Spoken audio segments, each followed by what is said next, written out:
ভয়াবহ দাবানলে পুড়ছে ইসরায়েল। দেশটির বিভিন্ন অংশে ছড়িয়ে পড়েছে এই দাবানল।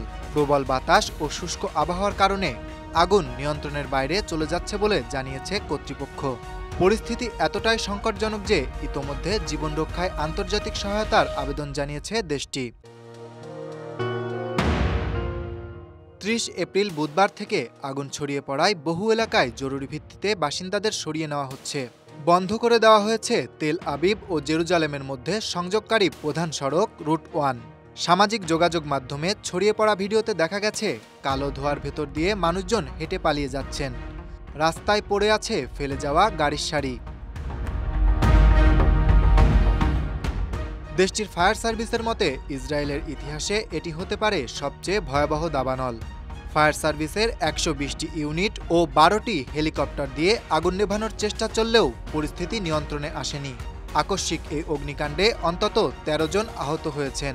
তারা সামির ও কাপলান মেডিকেল সেন্টারে চিকিৎসা নিচ্ছেন।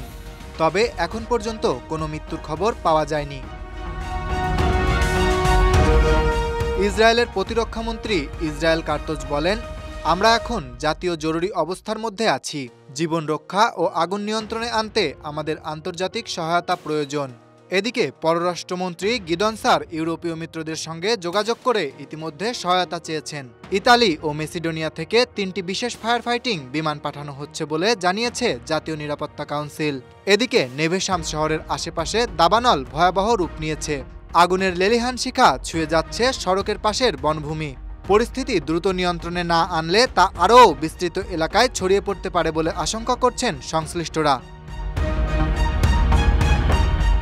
আগুন লাগার কারণ এখনও অজানা। তবে পূর্ব জেরুজালেমের উমতুবা এলাকা থেকে এক সন্দেহভাজনকে গ্রেপ্তার করেছে পুলিশ। অভিযোগ, একটি খোলা মাঠে আগুন লাগানোর চেষ্টা করছিলেন তিনি। তার কাছ থেকে লাইটার, তুলা ও দাহ্য পদার্থ উদ্ধার করা হয়েছে।